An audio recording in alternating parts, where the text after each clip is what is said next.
kiss me, kiss me. Just going with Katy Perry, I think. Sounds right. I don't know. But kiss me in your forehead, dude. Yeah, and I was like, I don't know if that's the word. freaking, he is so. If it's not, it's very close. Dude, like, he's automatic with the random songs. Like, that's his thing. Is he a Gucci Mane guy? Like, the East Atlanta Santa? That's how I found out that Gucci Mane was called the East Atlanta Santa. This is Sean Johnson. Oh, yeah. Sean? Yeah. Yeah, around Christmas. Dude. Yeah. Yeah. 100%. Are we recording? Nice. Recording. Sean would appreciate it. Shout out. Oh, no. That's Probably not get what cut you out. said. What? It's got to sound similar to that, though. Just kiss me, kiss me, infect me with your love and fill me with your poison. Yeah, that was Close Sean. enough. Yours is the G version.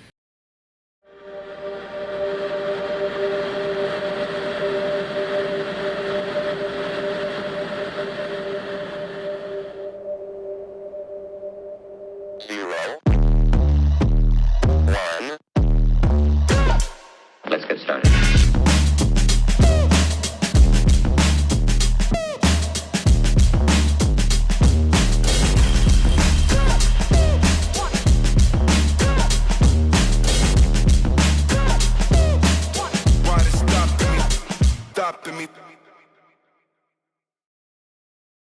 All right, guys, we're back with another episode. I feel weird doing this because it's normally Scotty, but he couldn't make it tonight. We miss you, brother. But anyways, we're back for another. Do we? I just want to be nicer to him than he is about me when I'm not here. You know, This will probably be Kill him the with kindness. shortest episode in, he did say we were going to F4 need two history. guests, yeah, so we took his advice. that's right. Even though I hate to admit that, but anyways, so we got two guests today. So we're back with another episode. We're excited, man. Appreciate you guys for being here. Jacob's going to give us a little recap of our last episode. We're going to read some from the Bible, and then we'll dive right in. Yeah. If y'all missed it, the last episode was with Captain Berryman, one of Scotty's former captains. I highly advise to go back and listen to that one. That was pretty cool listening to his history with like the Mormon faith and coming from that to Christianity or to Protestant. And so that was very interesting and got into a lot of good stuff on that one. So be sure to check that one out. And I'm going to move into our scripture of the day because it's more than just a verse. I went with the whole chapter of Psalm 34. There's just a lot of good stuff to get into there, but I'm going to go ahead and read that once I find it. All right. Here we go.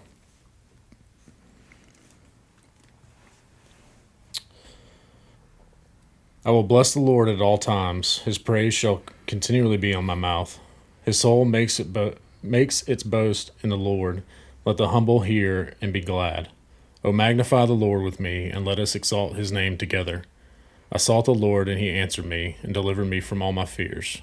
Those who look to him are radiant, and their faces shall never be ashamed. This poor man cried, and the Lord heard him and saved him out of all his troubles. The angel of the Lord encamps around those who fear him and delivers them. O taste and see that the Lord is good. Blessed is the man who takes refuge in him. O fear the Lord, you his saints, for those who fear him have no lack. The young lions suffer and want hunger, but suffer want and hunger, but those who seek the Lord lack no good thing. Come, O children, listen to me. I will teach you the fear of the Lord. What man is there who desires life and loves many days, that he may see good? Keep your tongue from evil and your lips from speaking deceit. Turn away from evil and do good. Seek peace and pursue it. The eyes of the Lord are toward the righteous, and his ears toward their cry. The face of the Lord is against those who do evil, to cut off the memory of them from the earth. When the righteous cry for help, the Lord hears and delivers them out of all their troubles. The Lord is near to the brokenhearted and saves the crushed in spirit. Many are the afflictions of the righteous, but the Lord delivers him out of them all. He keeps all his bones. Not one of them is broken. Affliction will slay the wicked, and those who hate the righteous will be condemned. The Lord redeems the life of his servants. None of those who take refuge in him will be condemned. So the reason I went with that one, I feel like it speaks a lot to, obviously, like going through hard times and pretty much, walking through hard times. And I feel like that's kind of the state of where we're at in this nation. I mean, just over the past like couple of months, man, it's just been one thing after the other, one blow after the other. And I feel like pretty much everywhere you turn, we're starting to lose like strong leaders too. Yeah. And it's just kind of been devastating. So that's kind of one of the reasons I went with this one, because this actually takes place. This is David crying out. I think I did some study on it, but like he's crying out in a cave with others who fled with him from when he was one of the times he's running from Saul, and he's actually he had actually fled to Gath, which is the city where Goliath was from, and he pretty much acted insane to try and get away from them as well, and so there's just a lot going on, but the Lord delivered him from it all. So I don't know. What do you guys think? No, I think that's definitely a good chapter. I like how it talks about how you'll know who's following the Lord, because they'll be pretty much be happy, and they'll have a glow in their face. That definitely stuck out to me. Just being a Christian and walking and following God and having that in your life, I feel like that's definitely an outward projection of showing that, and you'll know his people by how they act, and they should be happy, pretty much. I definitely think if you need some encouragement, you can find it there in that chapter. For sure. I like the idea, like towards the beginning. Pretty much verses 1 through 3, I think. Yeah. So he starts out. David starts out by saying, "I will bless the Lord." So it's like singular, but then almost immediately he moves right into, "Oh, magnify the Lord with me; let us exalt His name together." So I like how he recognizes that, like, just him praising God or crying out to Him is almost not enough. Like, we all need it. Like, we're all in this together. Like, I think there's power in numbers for sure. Yeah. I think actually at my church we've actually been going through the story of David and Goliath and all that, and our preacher brought up a couple of weeks ago that there's X amount of chapters about David and him actually being victorious over Goliath, but then there's actually more chapters about him cave dwelling, on the run, under persecution, and kind of since then I've been trying to read about it and look into it, and it's kind of cool to see, because it's like we talk about him being a hero of the faith, but there's so much about him crying out to the Lord and his times of need that it speaks volume. Absolutely. Cool. You got anything else? All right. So I wanted to share one more thing that I found in this study. It's pretty kind of like eye-opening, and I don't know, like, do y'all have like an actual, like, I'm just curious, like, I'm not saying that you have to get one, but like, do y'all have like a study Bible that has the like cross references and stuff that, like? I do not yet. Mine doesn't know. I do, but I've gotten into the habit. It's so convenient on my phone, which is it's a good thing. But then you also kind of lose some of that. But at the same time, the Bible app's got a lot of stuff. It does. So I just want to share this. And there's several other references in here, like cross references that are notated in mine. But this is the one that like really stuck out to me. Was that there's verse 20 says, "He keeps all his bones; not one of them is broken." And so this is actually like one of the prophecies that Christ fulfills. And that's found in John 19:36. We listened to that the other day. Yeah. Bear with me. Well, we'll talk. I think we're on 19. Right? Didn't we listen to the church service at the station? Oh, yeah, I think you talked about it. You're right. Maybe I'm confusing it with. I was thinking it was. I think it was. I think you're right. Someone recently talked about this. So Somewhere. Yeah. So verse 35, he who saw it has borne witness. His testimony is true, that he knows that he's telling the truth, that you may also believe. For these things took place that the scripture might be fulfilled. Not one of his bones will be broken. And then John 19:36, and those few words that are pretty much word for word out of Psalm 34:20. There's another cross reference to Exodus 12:46 and Numbers 9:12. And I'll just do Exodus 12:46 because I think they're pretty much identical on those two. But I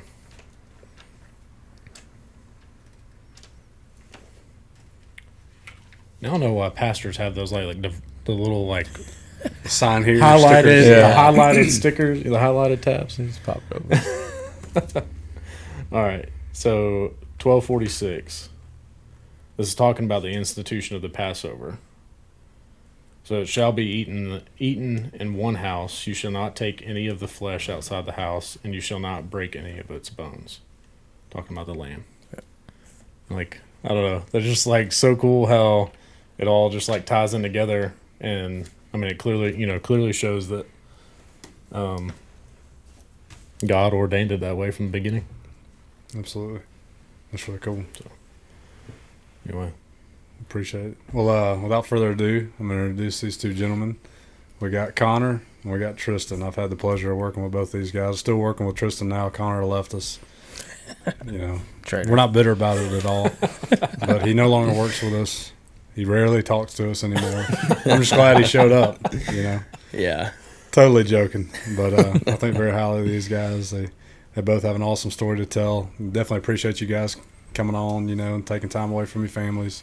We appreciate y'all very much. But I'll let y'all do some more introduction, kind of tell a little bit about yourselves if y'all want to talk about some of the stuff we talked about earlier, just kind of y'all starting new careers together, stuff like that. Just wherever you want to start, and then we'll kind of direct it from there. But we definitely appreciate y'all coming on. You go first. So this is the first one. I know we've done episodes with two guests before, but this is actually the first time I've ever been on with two guests. Unfortunately, I couldn't make the last time we had two guests, so this is kind of uncharted territory for me. So I hope I didn't set y'all up poorly. So whoever wants to start, please feel free. I think you brought up earlier that that it was pretty cool that we're both here because Connor and both of I were in the same recruit class. So we were at the academy for 16 months with each other. We came out, we were neighboring stations. So even after we left, we stayed in contact. We were on calls with each other. And then, about 3 years ago now, Connor wised up and decided to transfer over to 11. And we worked together ever since then. And me and him were really close. And Yeah, so we got hired on in March of 2019. So we've been with the department for right at 6.5 years. Yeah. Before that, I worked with Oconee County Sheriff's Office for 6 months. worked in a jail there and learned that you needed a lot of patience Yeah.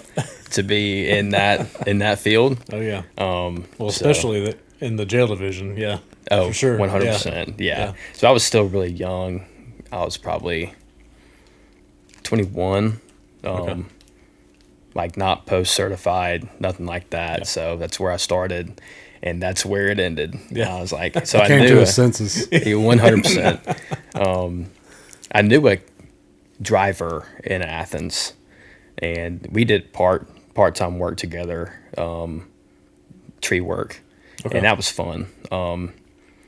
So knowing him, he was the only firefighter then that I knew that did it full time, and I lived in Athens. So I asked him like, "Hey, are y'all hiring?" At the time, they weren't. They didn't have like a recruit school or nothing like that, and he told me about Gwinnett, and yeah. That's the only place I applied for, and I had 11 days to give Oconee County before our recruit class started. Yep. So mine was a little bit different. I went to college. I played sports in college, played football. And Where then at? Where'd you play at? North Greenville University. Okay, nice. South Carolina. Yeah. And my senior year, like the summer, I guess, before my senior year, my wife was working at a doctor's office. Met a lady, one of her best friends now there, and her husband worked for the fire department. So we got to be really good friends, and he convinced me to apply. And I did, and luckily they were hired me. And as soon as I graduated that December, then that March is when I started. So Nice. it's good. Another pretty cool thing, just talking about me and Jackson together, is we didn't know it at the time. We didn't know each other, but we actually played Oh yeah. football against each other. And Jackson, their team was a lot better than mine. So they were High they were school what- days. I was Yeah. about to ask, so high school ball. Okay. Yeah. Yes. Okay, gotcha. Yeah. I didn't play college ball. He went to work. Yeah. Yeah. Went to work. Well, Smart, You man. could call it that. Yeah. Yeah. But Nice. Okay. yeah. So Jackson's team was one of the teams that we saw on our schedule, and we just dreaded it. I was like, we knew we were going to get handed 100%. Was that was here in Georgia? Yeah. So I went to Oglethorpe, Okay. and Jackson went to Jefferson. Jefferson. Okay. Yeah. Gotcha. Has a state ring. Did you Yeah, Yeah, no, he's a big deal. Did you wrestle too? No, No? I play Okay. football and baseball. Oh, okay. So Is that I challenging know right Jefferson's now? a pretty big Yeah. wrestling school too. So. no, they are. You got a state ring? Yeah. I didn't didn't know know that. No, I didn't. Oh man, yeah. You need to bring it in. I want to see it. All right. I'll bring it. In. I asked him. I'll bring it to. tomorrow. He didn't break it out for me. He knew you were going to leave him. Yeah, probably. Nice, dude. I didn't know that. That's awesome. So was there ever I mean, I know you said you kind of got into public service by, working with the sheriff's office first. Like before that time for either of you, like was there a draw or like a certain time, specific time where you felt like called by God or were, felt led to get into public service? Yeah, I would say so. So sort of answering that, but going into another direction also. I'm the next to youngest out of 7 boys, Okay. and my dad's a preacher. So Gotcha. I grew up preacher's kid. Okay. 3 of my older brothers, no, at the time, I'm sorry, just 2, were in the military. Okay. And I definitely like the idea of being in the military, having some kind of like servant's heart always. Just, I wanted to help people. But I didn't go the military route because I was with my wife now. We high school sweethearts. We were together in our freshman year of high school, and we've been together ever since. So I knew that it would crush her Not saying that she's 100% the reason I didn't do it, but in my head back then I was like, yeah, I can't do it. And I had one of my buddies from a church I grew up in, worked for UGAPD, and I actually started there before I went to Oconee, but I was only 19 years old. So they gave me like a security job through the police department, which also was also not the move. Yeah. But I did that until I was 21. Gotcha. And then when I turned 21, that's when I went to Oconee. Gotcha. Okay. So I knew I always wanted to do something in public service. Okay. Cool. That's sort of how I got steered into being in the fire department. Nice. Yeah. I was like younger. I felt like I wanted to help people so but I never knew what it looked like. Yeah. I would say right off the bat, everybody was saying like a doctor, so I was like, it'd be pretty cool to be a doctor, be able to help people and all this. So that's probably, I would say, my biggest look to, that's kind of like a public service. Yeah. But it's never really something I hugely pursued. But I just knew I just want to help people, love helping people. But as soon as I feel like I got hired and started running calls and stuff, I immediately knew. I was like, yeah, this is what it was for me. Yeah. So cool. It's fun. So, forgive me. Somebody stole my phone, so I don't. I don't have that one. It's dang Apple. Like they got to update everything, and so you can only use certain models for phones. To record. Yeah. So. Either way, I think we can wing it. So backtracking a little bit, we talk about getting into the first responder and everything. I want to hear about your faith too. Like when did you did you grow up in church? I know you said your dad was a preacher. I'd love to hear a little bit more about that. Maybe backtrack a little bit, and then we'll kind of tie that into we'll get into that. We'll kind of tie it in with our careers as well. But if y'all don't mind telling us a little bit about how you grew up, going to church and stuff like that, which I know y'all's stories a little bit, but I'd love to be able to kind of dive into that a little bit with y'all. So I grew up going to church. I was raised mainly by my grandma, so it was me and my brother. But we were always in church growing up, and I would definitely say at the time she was our spiritual spirit of our household. So we were in church throughout most of our life, and I would say, I guess when I was in middle school, we kind of stopped going as much, and then I know up in high school we kind of stopped going at all.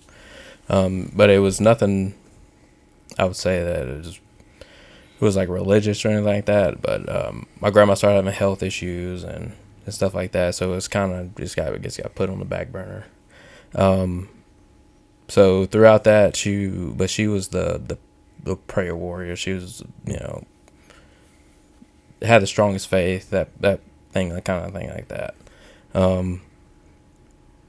So then I would say, then I was kind of like, on the fence with it. Like I knew God was real. I knew the main stories of the Bible. I want to say I was immersed in it. So then when I went to college, I went to was a Christian college. But it wasn't any, I wouldn't say on purpose. Like I was going there, they were offering me a scholarship. It was a good thing. I was like, okay, I'm gonna go here. But now in hindsight, I feel like that was kind of like God leading me in the right direction. So when I got there, I was still immersed around it. It was smaller school, and I would say even then it was good being around it, but I still wasn't, kind of throwing myself fully into religion. Well, I say religion, into Jesus. Mm-hmm.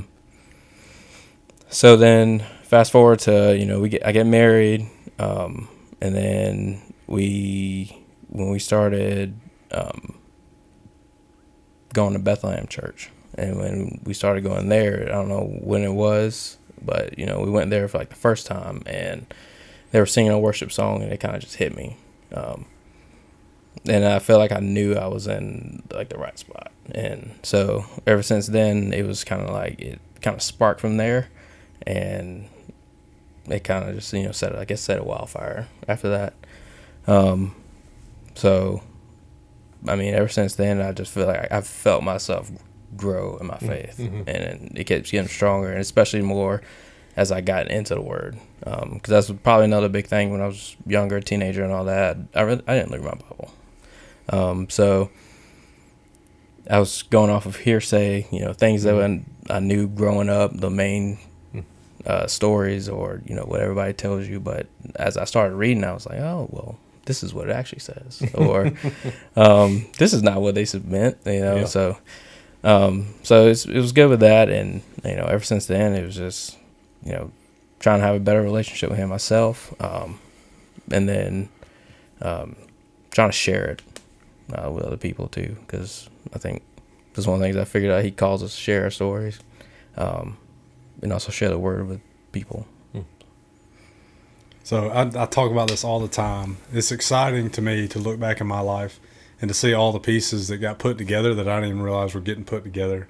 And I was thinking of that when you were talking about going to a Christian college. It wasn't really planned. It was planned, but it wasn't planned by you, maybe. But isn't that cool looking back on your life, though, and seeing the pieces that have come together? And kind of Absolutely. So. And the thing about it was, like, even there, like, we had to go to chapel like once a week, and then I was not happy to go. Was that like a football requirement, or was that No, just a it school? was a school requirement. That's pretty cool. You only had to go once a week? Yeah. School I went to, we had three a week. Okay. Yeah. All right. Lucky. I'm just kidding. But even then, I was But like, no, man, I had the same, not the same experience. I mean, just similar. Like, I hated reading growing up. I still don't really like reading. But I feel that, brother. But yeah, big time. Words are hard, but I don't know, man. Like, I think there's something. I feel like there's something like spiritual there, like warfare, and like especially in the minds of a lot of young people, like Yeah. like the devil, like demonic, whatever you want, however you want to phrase it. Like I think there's something going on there that's like I think it's easy to get distracted. yeah. Like, Yeah. most of it is not even, I would say, malicious stuff. It's kind of Yeah. you just get distracted. Yeah. Being a young kid, you want to have fun, you want to do all this, hang Exactly. out with your Yeah. friends. It's like, Yeah. I don't want to do this. Or for me, it was video game. I love playing video games when I was younger. So it's like I'd stay up 3-4 a.m. playing video games, go to Yeah. sleep, wake up. Man, I don't want to go to chapel. Yeah. Like, I don't want to do this. It's like that's not the thing I want to do. But so it's definitely distractions that at that time we felt like it was important. Yeah, that's right. I just think there's so much power in the word and words in general. Like, I think that sometimes we just get, like you said, distracted. But like, I don't know. I feel like there's like an intentionality behind that. Like, I don't know if that makes sense. What I'm trying to say. I think so. He could have taken time instead of playing video games. He could have carved out 15 minutes to read his Bible. Yeah. But he didn't, which I'm not, what I'm saying, I didn't either. Thanks for that. But now I feel like I am a little more intentional with my time. And a lot of that came from Connor was telling me about listening to the Bible on the way into the station. And I was like, you know what? I got a longer ride now. That was not long after I came over to 11. And that's the furthest I've ever driven to work. Yeah. I was like, shoot, man, it's perfect time. I got more time in the morning, And it's not quite the same as reading in the Bible and seeing where it brings the references and stuff together, but it's still awesome being able to listen to the Bible and listen to some kind of study with it too, instead of just falling asleep on the way to work. Yeah. And so just being intentional with your time. And so I That's right. think it kind of comes with age too. Yeah.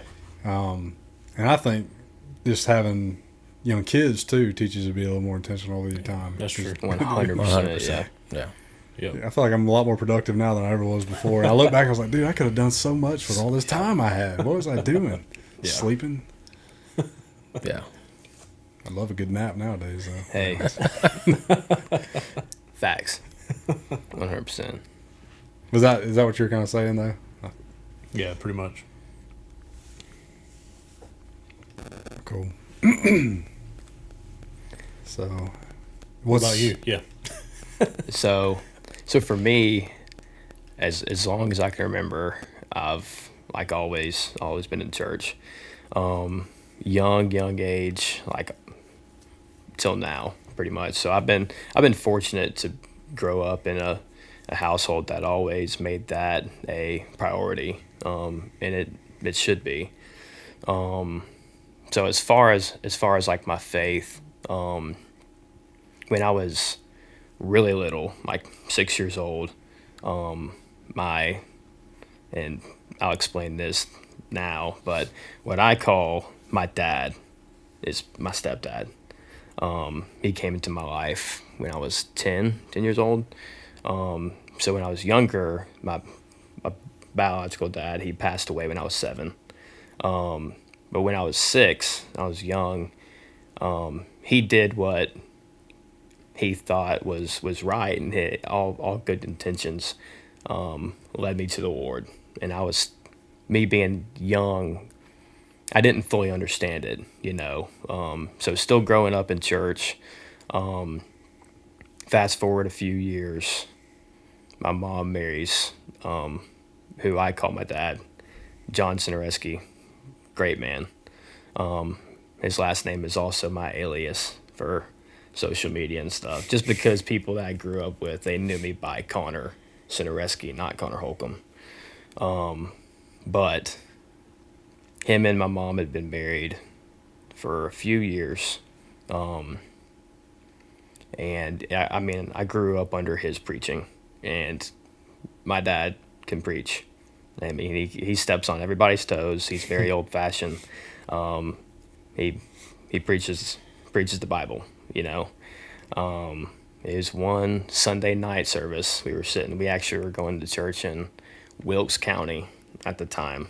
He was assistant pastor there, and he did like all the night service and stuff. And he was preaching. I couldn't tell you what he was preaching on, like what book, nothing like that. I was 12 years old, so I've been going to church, stewing on like what it really meant to be saved and give your life to Christ and understand, what it truly meant. And he did an altar call, and I remember throwing my hand up, like, hey, anybody in the audience, wants to give your life to Christ, just throw your hand up. Somebody will pull you to the side. I was like weeping, like threw my hand up, and really for me, it's just gathering what it truly means. And growing up in church, I was thinking that you have to do all these things. Go to church 3 times a week. Give in the offering plate, whatever. And true salvation is, me and Jackson had a conversation about this, and I'm sure me and you have also, Clint, is, Jesus paid it all. Like, there's nothing that we can do to finish his finished work on the cross. So for me, being a young kid, like just finally having it click, it's like, you put all your faith in Jesus. Everything that he did, he came and lived the perfect life, died on the cross, rose 3 days later. Believing in that, there's nothing I can do to work my way there. There's nothing. It's all about what he's done, And so when that finally resonated for me is when I know that I'm saved, Everything past that, so that, complete translation in my life, growing up, going to church, and our dad had us doing everything in church. We were little kids singing on Sunday, like he made it. He didn't make us. He had us preach to like grown people sermons. We're gonna talk about like nervous, yeah. I would say that I was sang some nerves. as well. It's like, all right, man, 30 minutes, go up and do it. Like, you're like 13, 14 years old. Wow, yeah. But I did that a few times. So yeah, it was good. I don't know where I'd be if it wasn't for John Cinereski. He's a great man, 100%. Definitely what we needed in our lives. I didn't even know it, but definitely appreciate it for sure. But yeah, that's sort of my testimony to my faith. I sang solo at church. So I'd you love couldn't to hear hear me. So love to hear it. I think that'd be a good segment in this show. Did you hear the punchline? What's that? I said I sang solo. You couldn't hear me. Nice. I never sang at church. Well, not up front or anything. Front and center, boy. It was awesome. Front and center. Also, I guess my salvation story, backing up, would be that summer, the first summer that I left high school, going into college. We had a speaker come and speak, and he spoke to us. And that my senior year, that my grandma had just passed. So she passed away my senior year, and I guess that's next summer. The guy comes to speak, and he pretty much he goes on and on about, he keeps, God loves you no matter what, where you come from, what you've been through. He wants to be there for you. He just keeps repeating it. And I'm sitting there. At one point, I'm sitting in my seat, shaking, like kind of. And he kind of does the same thing. He, hey, as if anybody wants to give their life to Christ right now, just stand up. And I remember there was a handful of us that stood up. I remember that, and it was a great feeling. It's one of those things. I definitely think that was the shift in my life. Well, I knew for a fact that Jesus Christ was our Savior and He died for us. But I would say it probably took me 4 years after that, I think, before my actions started actually changing toward. So I don't know. It's kind of like saying, looking back, how things can happen, but if you don't, act on it and kind of nurture what that was, that nothing's going to come of it. Right. But you got to start feeding it. Mm-hmm. So. Absolutely. Talk about like altar calls and stuff. They're like, hey, everybody, bow your heads. We're praying. He's like, nobody's looking. Raise your hand. Do any of y'all ever look? All the time. 100%. Really? Every time if somebody says nobody's looking, I'm thinking to myself, man, somebody's looking. Somebody's looking. I'm somebody. Now, I used to look know. just out of nosiness, man, just wanting to look around. But now I find some joy in looking and seeing people raising their hand and thinking that, that they may be experiencing the Holy Spirit, tugging, and may potentially be a change in their life. Recently, and I don't do it every time, but sometimes I'll be peeking, But so the other day, this was actually the other day, and I mentioned the other day earlier in our conversation. I think we weren't recording, but it was also from months ago. It wasn't really the other day. Kara gives me grief about that all the time. But this really was the other day. We were at a funeral for a younger guy, and like generally, like at a funeral, is normally an older person, and you got kind of an older crowd there. But being a younger person, there was a ton of people there, and there's a lot of younger people there, and so early adulthood, stuff like that, I think is when a lot of people are making, whether it be college or whatever, making maybe poor decisions. Maybe they're not where they should be in their life. Maybe not where they want to be, whatever. And I think of myself too back then. But there are a lot of impressionable people there that may be hearing the gospel when they normally wouldn't. They may not be going to church. They're going to a funeral. But the guy that was doing the funeral did a great job of keeping it brief, but also kind of getting into the gospel and what it means to know Jesus. And he did that. He did like an altar call where, he asked us to bow our heads and we were praying. And he asked if anybody, if they felt like they wanted to allow the Holy, wanted to have a relationship with Jesus, just like they would to raise their hand. And I peeked, I ain't gonna lie. And I saw 3 different people raise their hands. And I was like, man, that's incredible. And to me, it was kind of a cool thing. Like, we're in a funeral. This is not a happy time. The last place you expect that to happen. Yep. But I imagine some of these people are hurting. And this was somebody I knew through an acquaintance. This wasn't really, I was there more for support for than a personal relationship with this person. But anyways, these people are hurting. They're in a trying time of their life. They're in a low spot. And I feel like that's one of the better places to find God and to start that relationship with Jesus.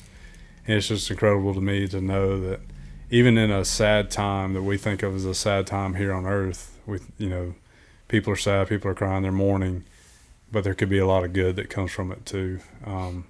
So I find that very encouraging. And I was kind of glad I had Pete too, because then I immediately started praying for those people, And so my nosiness is sometimes just nosiness, but I think it got a decent purpose with it. But it made me think of that for whatever reason.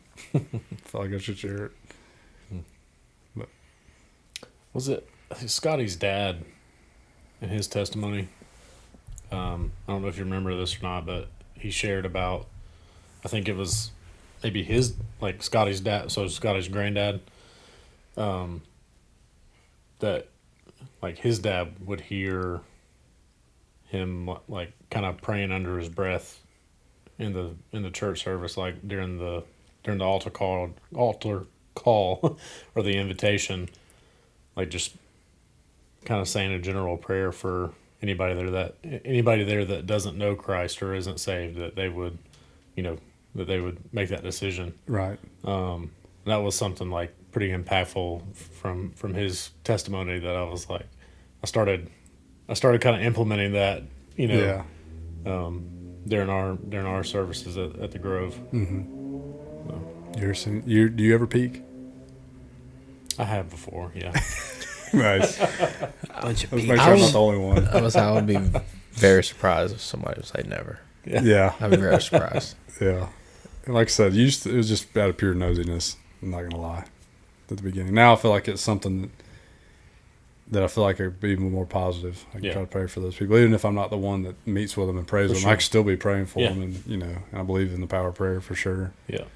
So, but I don't remember that from that, but that's awesome. I might just start doing that too, even if I don't look. Yeah. Just as a kind of a generic prayer, that hopefully somebody has felt this to be an impactful moment for them and maybe may make all the difference in their life, So that's pretty cool. I like that better than being nosy. Just praying just to do the right thing, but not peeking. But I know myself, I'm probably still going to peek.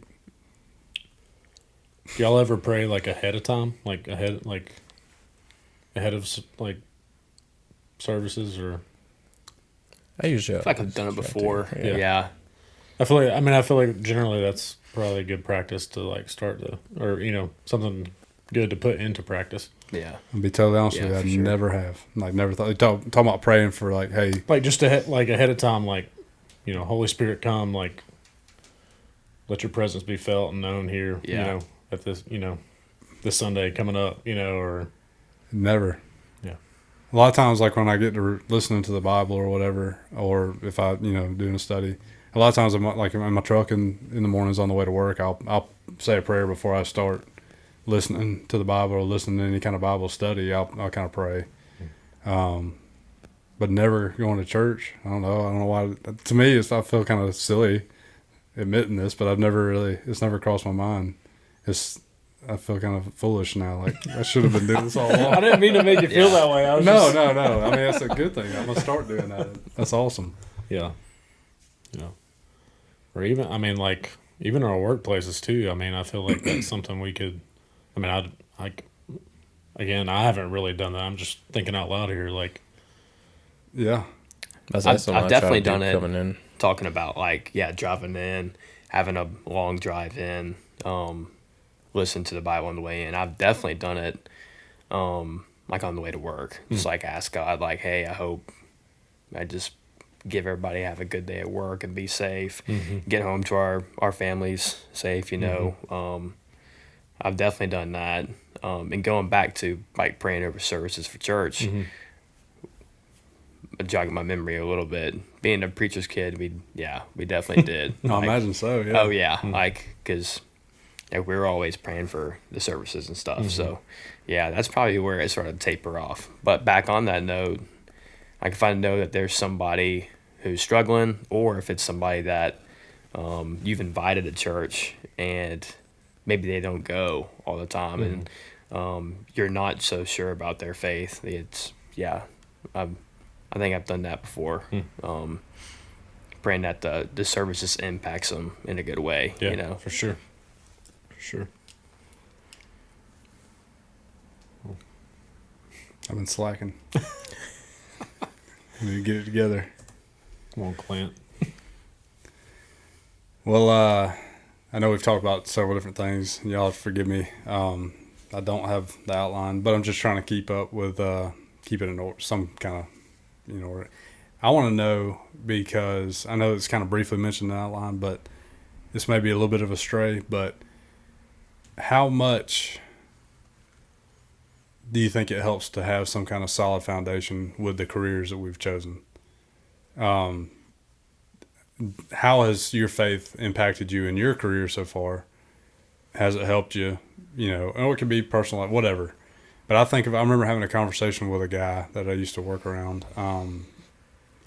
We were on the engine together, and I remember him saying, he's like, man, I don't know how people do this job if they don't have faith. I remember, because I thought the same thing, but I never really talked to anybody about it before. I was like, man, that's a good point. I just kind of didn't really think about how other people were going through things. I've always thought about how I have, and I've always felt like my faith has played a big role. And in my testimony, I shared about that too with my career.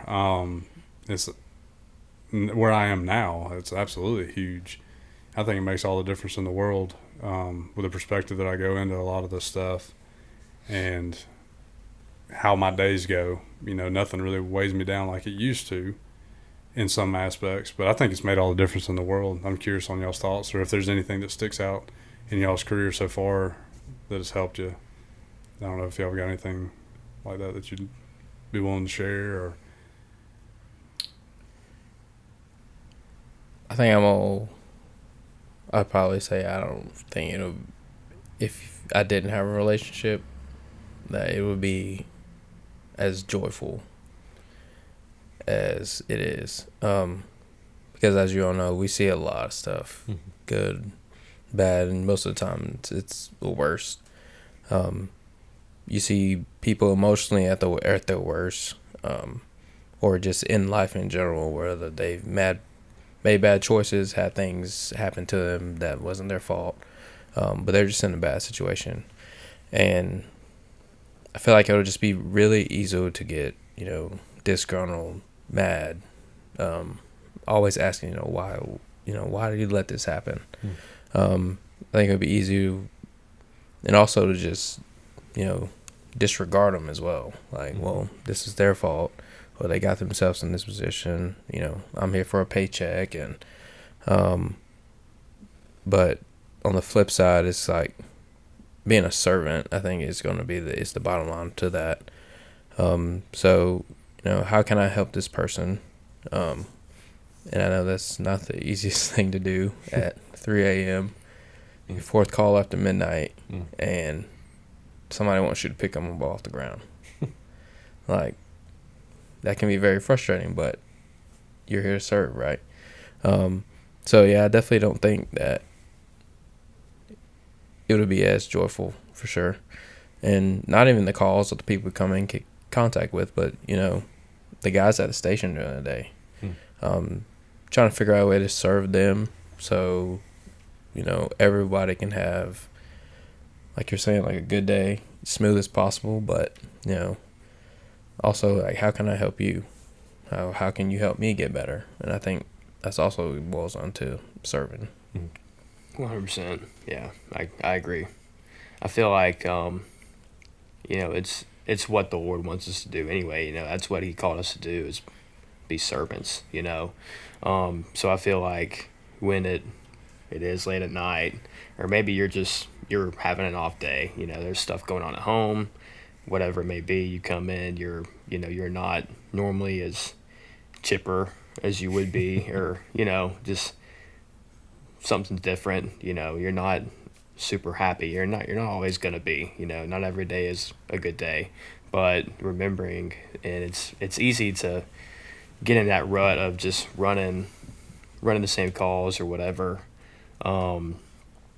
And I feel like it helps just keep you in that servant's mentality. It's this is what the Lord wants us to do anyway, and try to bring some of that positivity back, because you also never know what kind of impact that you're going to have on somebody. We've all heard it said a million times is, what somebody else's emergency is, you might not see it as, your emergency, but it's not your emergency, it's theirs. So, if you come in with a servant's mentality and a servant's heart, and treat them how you would want somebody to treat your family or you, if you're at, your worst day. And there's always a reward for that, so even when, you might not be having the best day, if you have a positive impact on somebody else, that's always a good thing. I feel like that's what kind of helps me, try to stay positive, I guess, and keep it positive, for sure. I think piggybacking off what you said about, it carrying over to your life outside of work is like, I couldn't imagine not having my faith and then, doing what we do and then coming home. And then I'm still having to be the best husband, the best father as possible. Yeah. Just because there's more days than not that I do have to lean on his strength to get me through those days. 100%. Yeah. Because I can tell on the days that I don't ask for that patience or, ask for his guidance, and I'm short fused. I'm not angry, but I'm just not enjoying my life and at home. And so that's something I start trying to do when I do come home, especially the long nights, like the shift, that I try to do, because hey, just help me get through this day, because it's very easy to fall into that. Oh yeah, That's true. That's a good point. Coming off work, most of the guys I've talked to about stuff like that have been similar answers. The joy was another thing that was brought up before, but also the really good, reminder, like, hey, having that brings a lot of joy to us. We can share that with others around us. But then going home too, you're the first person that's kind of brought that up with the faith that I've talked to, and that's incredible. Because I think we're all guilty of that. Like, you're tired, beat down, your fuse is short, you just don't have the patience. And I've definitely found myself praying for a little extra patience too on those days, because your family deserves better. Like, you don't need to come home irritable, and they didn't do anything wrong. Shoot, your kids ain't seen you in 24 hours. They're excited that you're home, and here comes a grunt walking through the door. That ain't who I want to be. yeah, So that's awesome. That's an awesome take too. Like, to really truly be, I think, the husband and the father that we're called to be, I think you need to have that solid foundation too for that. And I know we've talked about that too, but just that transition from shift to being off is a big time. What a wonderful time to take, on the way home, take a little quiet time, pray a little bit, kind of get your mind right, reset you a little bit before you get home with your family. It's awesome.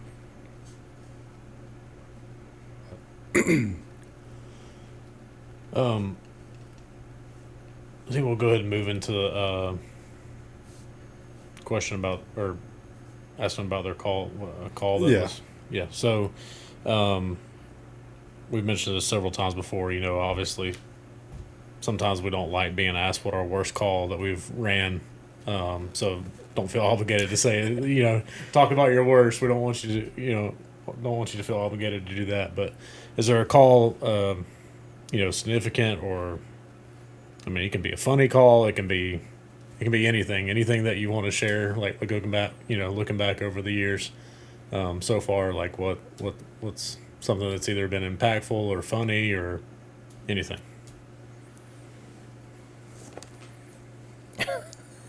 Wait, Fair enough. mine's gonna be more of a joke. You can just say no. no.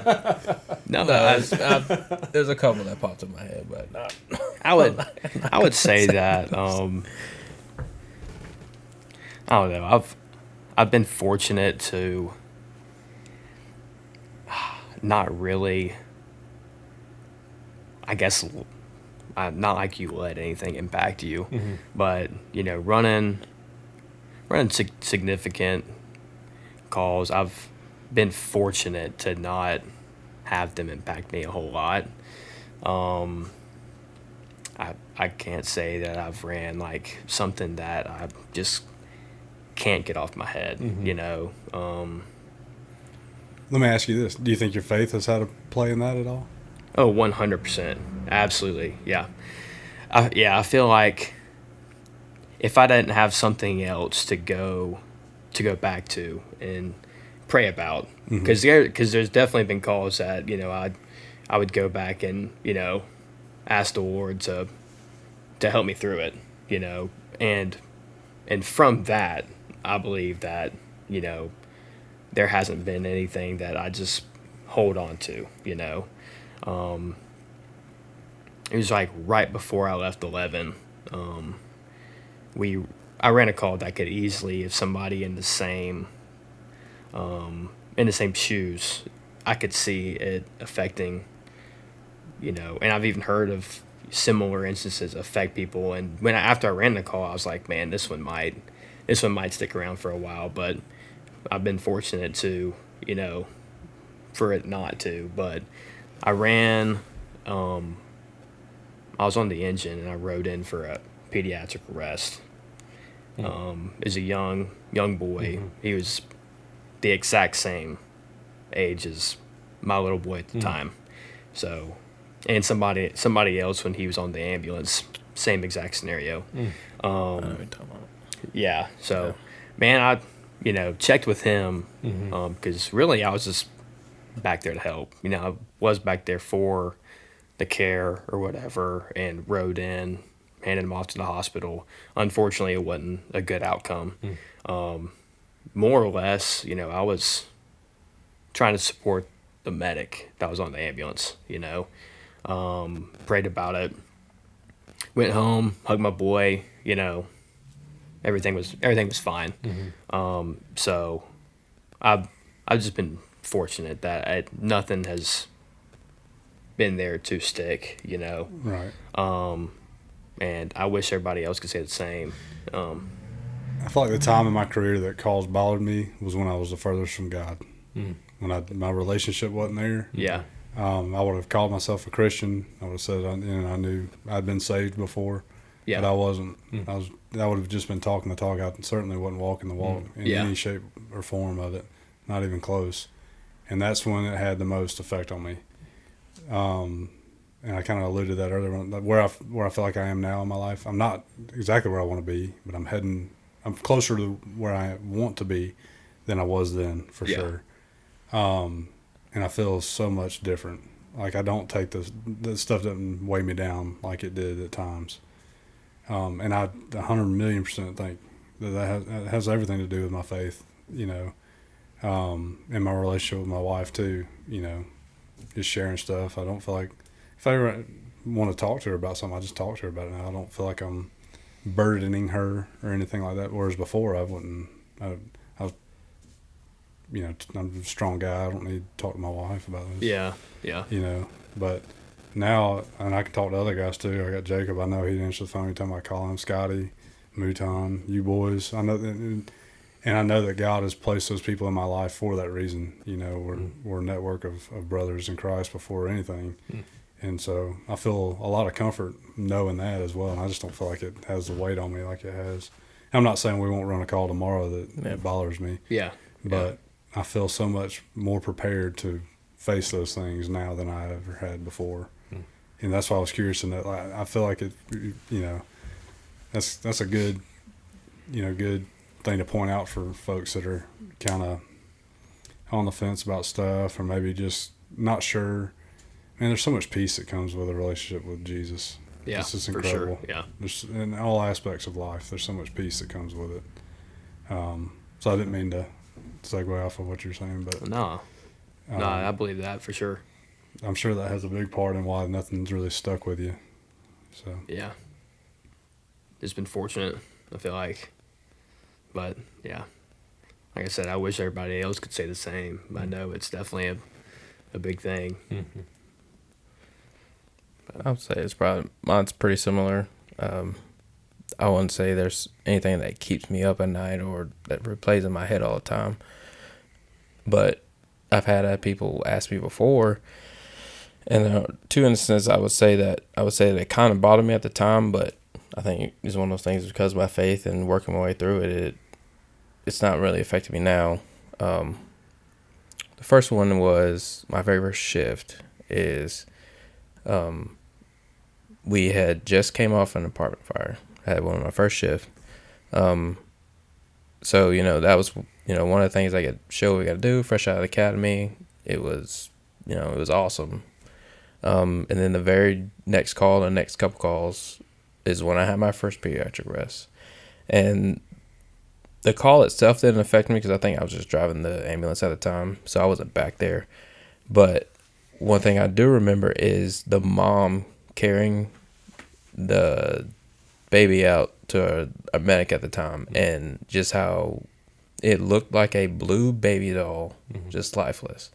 And that was like obviously my first time seeing something like that, and then it literally just looked like somebody just took a baby doll off a shelf and held it in somebody's arms, and I'm like, dang, dude, like this is real. Like it just kind of blew my mind. So and I think it's just, like I said, it was my first shift out in the field, and so it's kind of one of those things that stuck to me. But I wouldn't say it bothers me. The next one would be we were trying to have our second kid, and we were having a little bit of trouble. And the night before I came into shift, or the evening, my wife was pregnant, but at the time she began miscarrying. So I remember that happening, and I asked her, I was like, hey, do you want me to stay home? Do we go to work? Like, what do you want me to do? She was like, oh, no, you can go to work. So I go to work, and I remember we were precepting somebody at the time, so we were 3 on the ambulance. And that same night, we were on a call, and it was a girl going through a miscarriage. And so it's kind of just, I guess, came full circle that, they were distraught, upset, and kind of then I was just thinking about, obviously how my wife was feeling at the time. And so that's one of those things I would say that it stuck with me. But I got kind of a gut punch from one that I'd run. It was Kara had a miscarriage, and it was right after. I don't know if it was the shift after, 2 shifts, whatever, but it wasn't long after. We run this med call and get there, and it's this girl having a miscarriage. And that's the way it reads in the text. The information that we've got about the call on the computer, they're reading it. It sounds like a miscarriage. And I'm not proud to admit this, but immediately I was like, man, what was this girl calling 911 for? Like, she doesn't need us. Like, we didn't call 911. Like, this was in my mind. Like, we didn't, whatever, just. And a lot of it was, I think, a little bit of hurt that I had held on to from the call, or from our experience, and kind of went into the call that I was just kind of grumpy, like, what are we going out here for? This is a waste of our time. And we get there, and the poor girl was there by herself, and she didn't have anybody to support her through it. And that was kind of a gut punch to me from the Holy Spirit, like, hey, you know what? You're supposed to be here to help somebody. And she thought she needed your help enough to call. So why don't you come up there with a good attitude and help her? And I just remember when I saw her by herself, and I know, because I was, as soon as I could get home, I was with Kara through it, and we had each other. And that was, it still sucks. It's still sad, but we had each other. And we supported each other through that. But she didn't have anybody there with her. And I to this day don't know the story. I don't know if her husband was working or boyfriend or whoever. I don't know if they were working. I don't know if they just weren't there. I don't know. But at the time, she was by herself. And I remember, like, man, what are you grumpy about? Like, you had an opportunity to help somebody, and you pull up acting like that. And that was kind of a gut punch. When you said that, it made me think about that. That's back before That was earlier in my career when I didn't have the relationship that I feel like I should have. That wasn't who I wanted to be on that call. I think I'm a different person. The way I handle that call now is going to be totally different, than I did then. And I hate to admit it, but at the same time, I'm glad that I've learned and I'm not that same grumpy turd anymore. But, so I think it's good in our careers, I think it's good to be able to maybe bring some compassion that others aren't. And I think that kind of reflects our faith more than anything. So I don't know. I just kind of thought about that when you were talking about it. I know y'all were kind of laughing too when Jacob first asked. I'm sure you had some funny calls come up. We never really share any funny calls either. It always turns serious. So. We've actually asked the audience, if anybody watches, if they'll send us some funny stories. That hasn't happened yet, so y'all could be the first. Yeah, That's to share a funny story. great. I was wanting to. That's where I was planning on going the whole time. I was laughing because in reality it's probably not that funny, but it's firefighter humor, so it's like. Let's hear it. You got one in mind? Tell us. I don't have one in mind. It's I do. Started like I've got one in mind. Oh, I do. I 100%. You probably have one in know mind. where I'm going with this. I don't know if I know. No, I'll jog your memory. So it's funny that we were talking about startling folks earlier. Yeah. Oh yeah, you know. Oh yeah. yes, bro. Oh, yeah. I do know. Oh yeah. So Yeah, I this was. is a good one. This is Yeah, very and good. this is Clint. Okay. So you'll appreciate this. I had it coming. I love messing with people. I love scaring people. That's what we were talking about earlier. That he's kind of alluding to. We just recently scared somebody pretty bad at work, and we got a video of it. So we were sharing that video. I wish I had a video. So of anytime this. anytime something happens to me, whether it be a joke or whatever, I have it 100% coming to me. Sorry, I didn't. No, you're good. So we'll get to the on a call part, but to give a little bit of background, and I'm sure you know, Jacob, but Clint's a little bit of a prankster. Oh yeah, So I've heard. I knew of it by one of our other friends that used to work with Clint at a different firehouse before he got transferred to 11, where all of us were working together during this time. And I'd already known Clint. We'd been hunting before, stuff like that. But I'd never worked in the same station as him. But I knew from one of our other buddies that, oh yeah, Clint likes to play pranks in the bunk room. Like we didn't sleep enough already at 11 because that never happened. I might be thinking of something different. Oh no, you are thinking of something different, but I'm gonna get to that. Okay. So, Clint's first shift assigned to Station 11. I should have seen it coming, and I kind of did, but I thought I'd stayed awake past it. He sneaks into my bunk, and I had just fallen asleep, and I feel something tickling the bottom of my foot. And it didn't startle me awake. I just woke up and I did not move. I was like, man, Clint's in here right now, and he's trying to mess with me. So I wait. Like I said, I didn't move a muscle, and I feel him just slide his hand up under my blanket and start scratching my foot again. And I picked my foot up and just mashed his hand into the mattress. And Clint gets up. Oh, man, did I scare you? And I was like, nah, man, you just woke me up. But now you got it coming to you.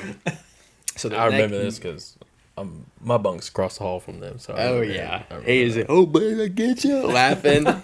Like, nah, you just woke me up, man. I was trying to sleep. Pretty sure we got a call right after that, too. But anyway. You're going to get woke up anyways. So. True. So the next shift, I was walking back in the bunk, and Clint was laying there, and he's got his face buried right behind his phone. And, and you're in the dark, and you got your phone that close, you can't see anything behind it. So I pull his curtain back real quiet, didn't know I was there. And I don't get down, crawl, nothing. I just walked straight behind his phone. And I get maybe a foot away from him. And I grabbed a hold of him and I was like, "What are you doing?" And he levitates off the bed, soars, and looks at me like he wants to fight for a second. And then he starts dying laughing. And he's like, "Man, you got me." And I was like, "Don't sneak in my bunk anymore." So fast forward, a few months later, we're precepting somebody on the engine. This is what we're on. So, man, we were getting blistered. It was our 4th after midnight, and it's only 3 a.m. None of us have been in bed. And they're riding 4 on the engine. They're precepting somebody.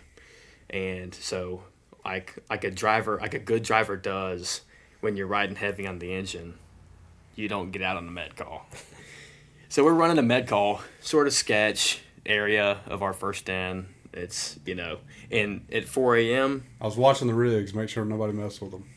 Yeah. Watch he was them real closely. Yeah. Oh, yeah, he was Real was watching all right.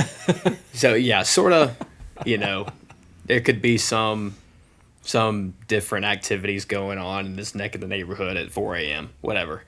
Well, we're getting a refusal. I'm on the ambulance, and I'm walking back to put the med bag up. The tailboard is getting a refusal.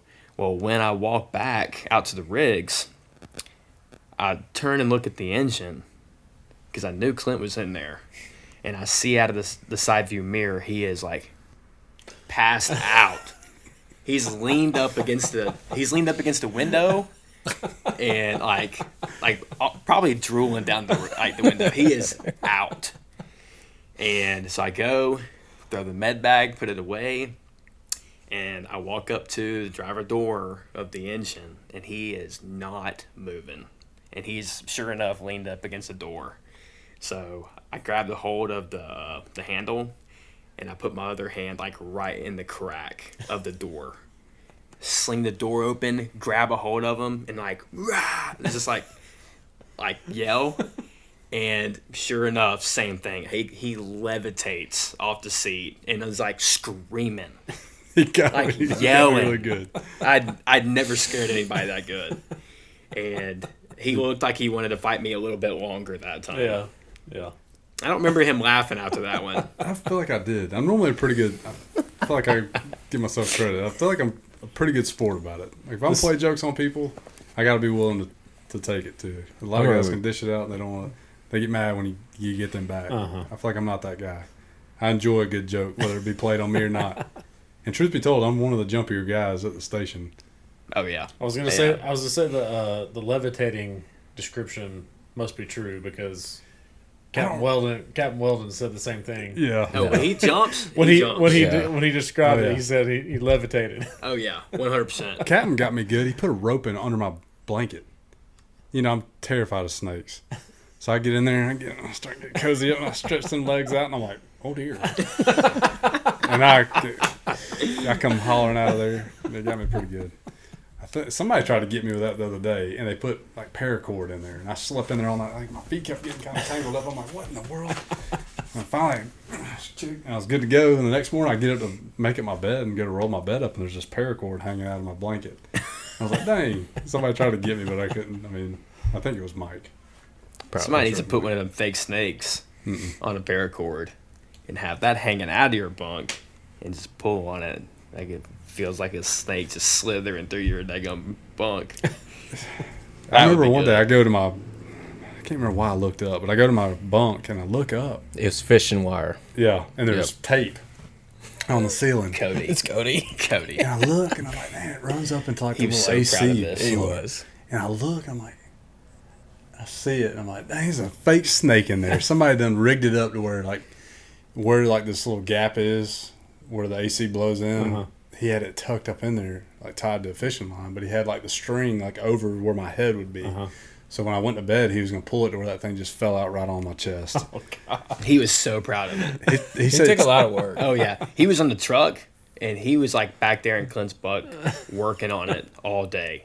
He was so proud of it. So I get in there, I immediately see the tape. I'm like, what the heck? I walk out in the hallway and I see where it's going. It runs over to Captain's bunk, and I think it's Captain because Captain's he's a prankster, but he's a little puppet master too. Somebody's called me a puppet master last year, but Captain's really the one that you got to watch.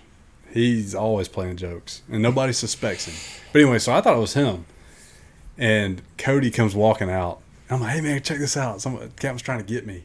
He's like, man. And that's what I found out he did. He said, I was back here for like an hour and a half. Yeah, dude. Trying to set this up. Oh, yeah. Oh, it would have got me. Oh, he would have got me good.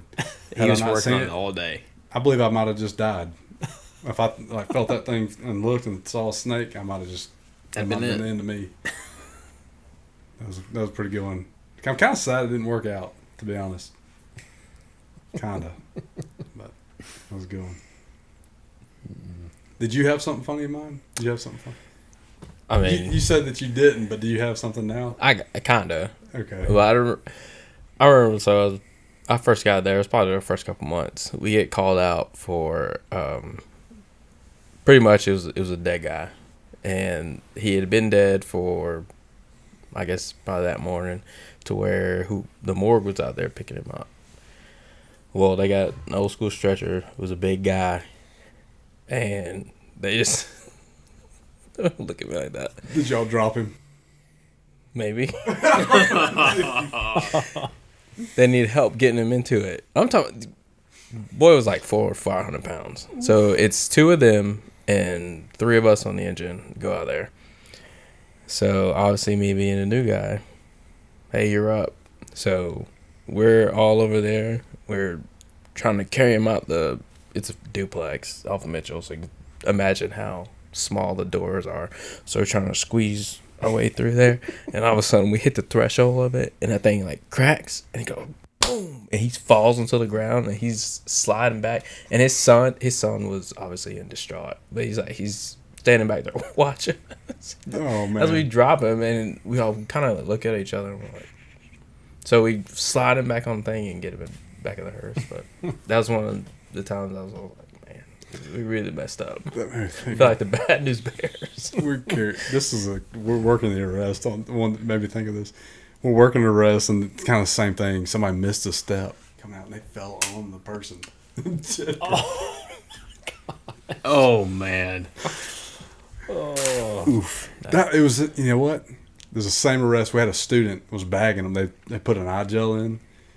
And they go to move the patient, and the kid just held onto the bag, and it pulled the whole eye gel out. He's just standing there.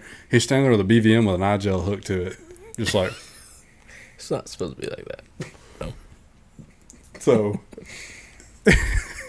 for those of you that don't know what an eye gel is, you put it down their throat, and the bag that you like breathing for them hooks to it, so that you can try to breathe for them.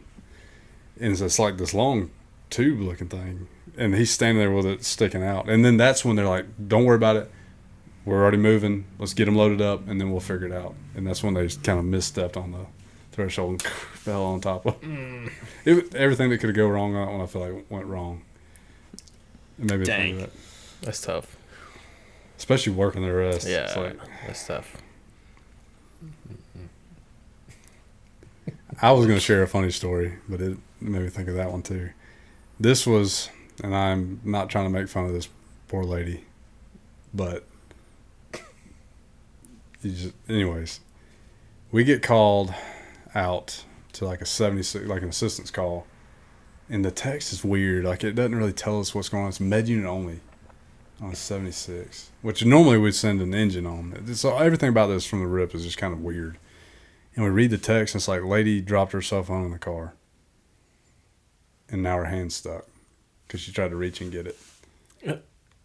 So we're like, what? So we get there, and the old girl had reached down to grab her phone, and she could fit her hand in between the seat and the console when she had her hand flat. When she grabbed her phone, she couldn't get it out anymore. Her phone was connected to Bluetooth, so she calls 911, held on to the phone the whole time. So we go over there, and we get there. She was like, I just can't get my hand out. My hand's stuck. And I look, I'm like, ma'am, let go of your phone. Comes right out. And then I just reached in from the back, like, look, it's a convertible. So like I didn't even have to open the door. I just reached in the back seat because it fell out on the floorboard and I just handed it to her phone. Dang. Servant. Servant. Yep. You know, I don't mean to make fun of that lady. That's an easy call. But every time we talk about a funny call, I think about sharing that one. Have I ever told that one before? I don't think so.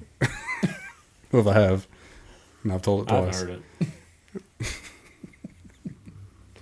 But anyways, That's good. That's good. I want to backtrack a little bit too. I was kind of thinking as we were talking. I was talking about kind of my faith and feeling like calls don't really bother me as much now because I do feel like I'm a little bit stronger in my faith, a little bit more confident in that, and I feel like calls haven't bothered me quite the same. I just kind of want to piggyback. I felt like I should say that I'm certainly not saying that like if a call bothers you that it doesn't mean that you're not strong in your faith, because I'm sure that there's people that are strong in their faith and have a good relationship with Jesus and still have faced challenges, whether it be in this career or not, that bother them, affect them, and maybe stick with them. I certainly am not saying that from a couple different aspects. I'm not saying that, hey, you have a relationship with Jesus, you're not going to have any trouble at all. I'm not saying that. I think it makes facing trouble in the trials that you face in your life, I think it makes it easier. I absolutely believe that. But I'm not saying that, one, you won't face any trials or any difficulties in your life. You certainly still will. It just makes it a little easier to navigate. And I'm also, what I'm really not saying is you can still have a great relationship with Jesus. You can be a follower of Jesus. You can be, everything can be exactly where it needs to be. And I'm sure that there's still going to be calls that we run that bother people. We just see some stuff that people don't. It's not normal for people to see some of the things that we see. And so please, if something's bothering you or something's bothered you in the past and you're listening to this, please don't think that I was saying that you weren't strong in your faith, because that's not what I'm saying at all. I just have noticed a difference in my life with having more of a relationship with Jesus and being stronger in my faith has affected my life in such a positive way, is all I was really trying to say. And I just felt like I should backtrack a little bit. I've kind of felt like I just wanted to touch that again, if that makes sense. So Kind of goes back to our scripture for tonight, verse 19, chapter 34 of Psalms. But it says, many are the afflictions of the righteous. So, like, just because we have a good relationship with Christ or with God, or are in right standing with Him, like, doesn't guarantee us that those afflictions and troubles aren't going to come. They're going to be many, but the Lord delivers him, or the Lord delivers him out of them all. I think it's one of the first things I think that we going with, you start reading the Bible, at least for me, is I realize is, most of the time I would say growing up, I was like, hey, you live, if you know Jesus, you live a certain way, it's going to be easy. He'll answer your prayers, you do all this. But I think one of those things that I realize is, like, just because you have a relationship with Christ doesn't mean it's going to be easy. Mm-hmm. And He actually tells us in the Bible, that we were going to face persecution. Mm-hmm. Going off of that, it's like, yeah, we will come and we do hard things, but, He will be with us through it. Absolutely.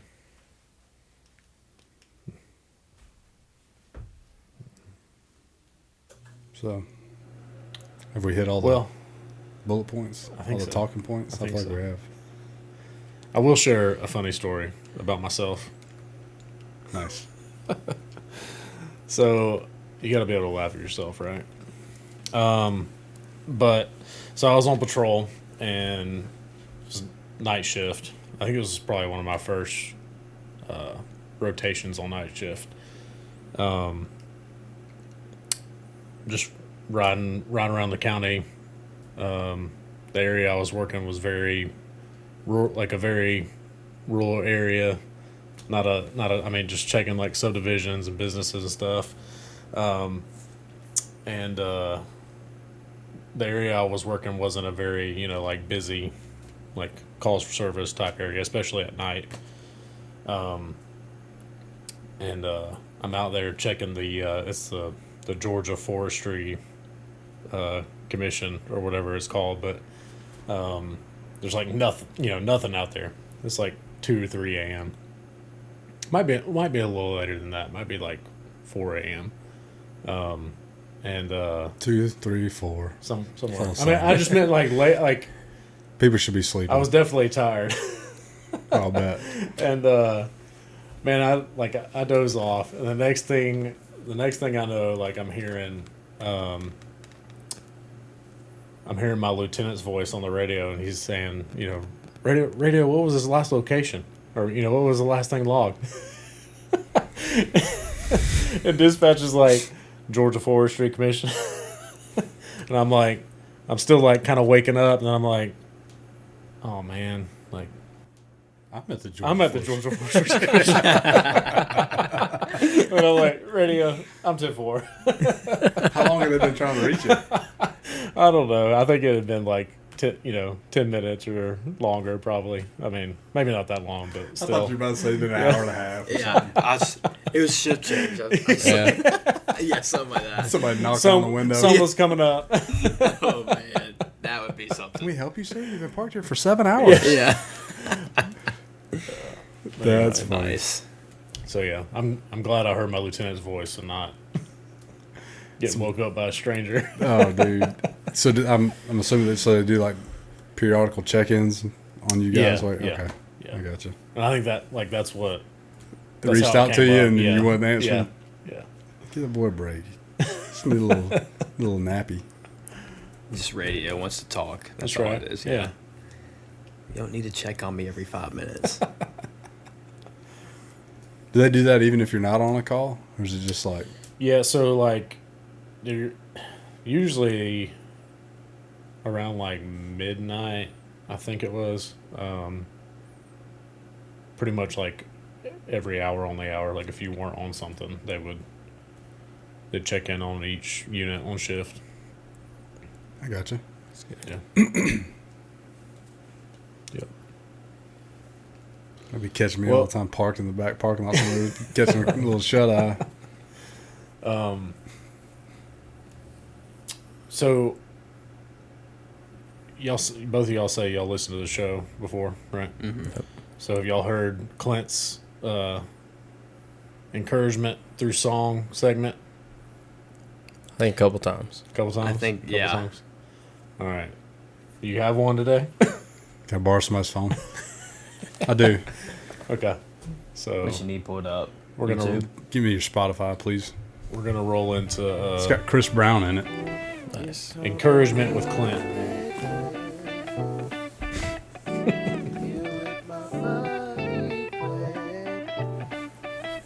All right, I've mentioned this one before. I felt like it was very fitting for today.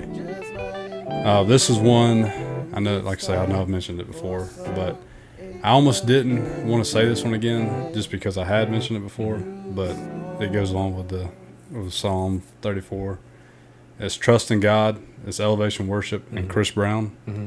And the reason I remember sharing it is because I made a joke about it. It's not the Chris Brown you're thinking of, I'm sure. But anyways, so trust in God, a good and song. it's in the words is, I sought the Lord, and He heard, and He answered. And for us, our story with Rhett is I couldn't remember his Elevation Worship who sings it. I remember Chris Brown, but anyways, that's what I needed. But our story with Rhett, which I've shared before, we had some uncertainty with the pregnancy with that, and we just gave it to God and trusted in Him. We sought the Lord, and He heard, and He answered for us. And that song really just sticks out to us. It just resonates with us so much. And then when you and I were talking about potential notes and stuff for this, when you said Psalm 34, I read through Psalm 34, and I was like, man, these are the words of the song right here, which I love that when I finally find them. Like getting to hear the songs that I enjoy and finding it in Scripture too. Because if you really pay attention, you'll find a lot. Oh yeah. In songs. But anyway, so I wanted to share that one again. Another one that I heard recently, and I can't think of the lyrics to it, that I really enjoyed was King of Hearts. Was that Brandon Lake? Mm-hmm. I think. I thought that was really good. I know he's got a whole album called King of Hearts, but the song specifically King of Hearts I think is worth a I don't know listen. if I've heard that one. I'll have to look it up.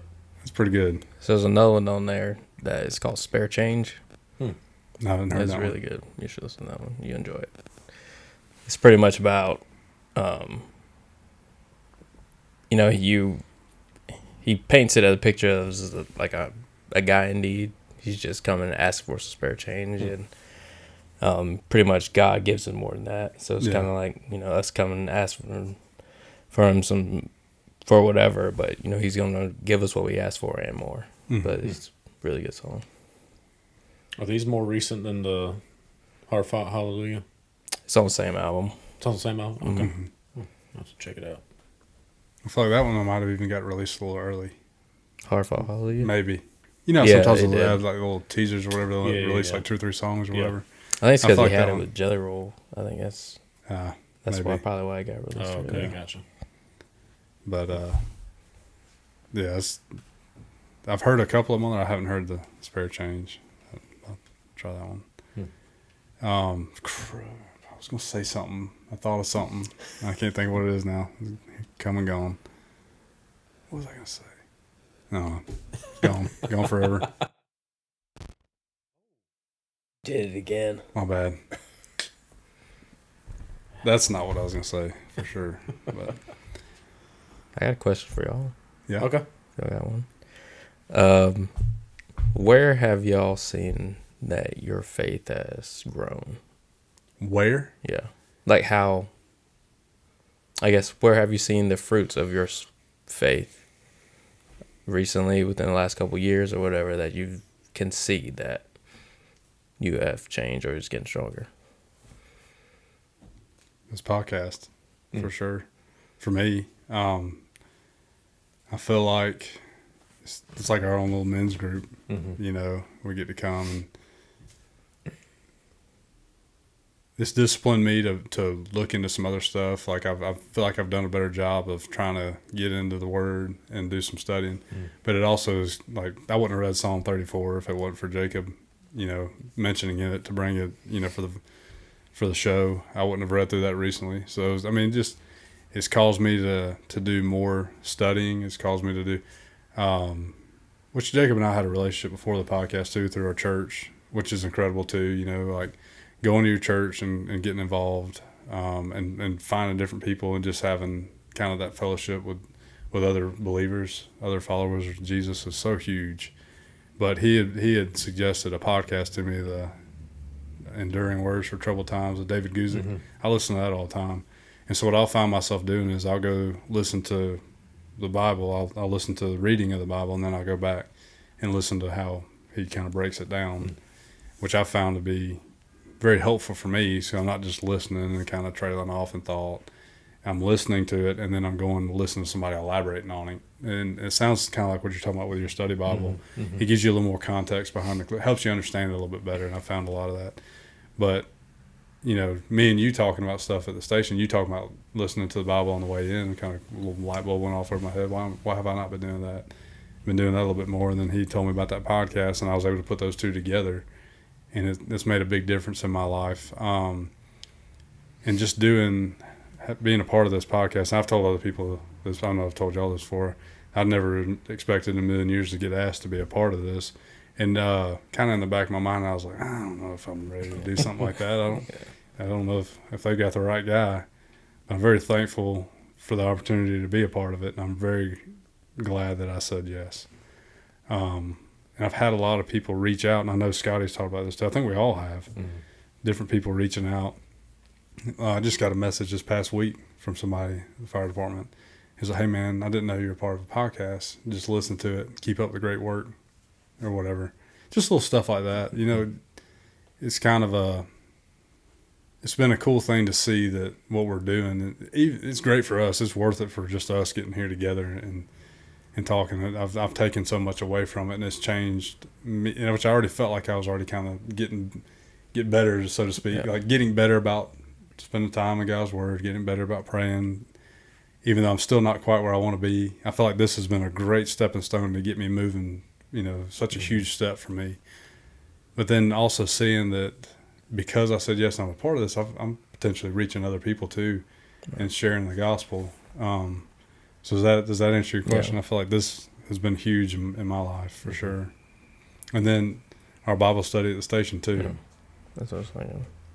Man, that's so cool. Like because I think y'all mentioned it on Captain Wilton's episode, like just bringing that up, and I had no clue that y'all were doing that. Like, that's just such a cool And that was it's Tristen, such a cool thing. Yeah, I mean, like, you having bringing that up to us has made a positive impact in all of our lives that are part of it. I think, especially mine for sure.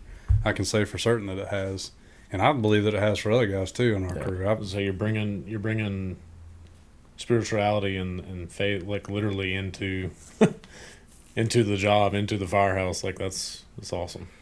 Yeah, it kind of all started just because, I guess, a year and a half ago, I remember sitting in church and they were going over a series, and it basically went over, where in your life are you leaving God out? Because He wants to be a part of all of your life. Everything, yeah. And immediately sitting there, I immediately thought about work, and I'm like, how do I do that? But I never acted on it, so I was like, whatever. So time keeps going by, and stuff kept coming up, and I'll hear at the station, I hear everybody talking about faith in general, going to church and stuff like that, and just finally, I think I asked him about it. I was like, hey, you ever done a small group at work? And he was like, no, I never really thought about it. Yeah. And I was like, would you be opposed to it? And he said no. So I kind of gauged some more guys, and I was like, well, I think it would be good to do it.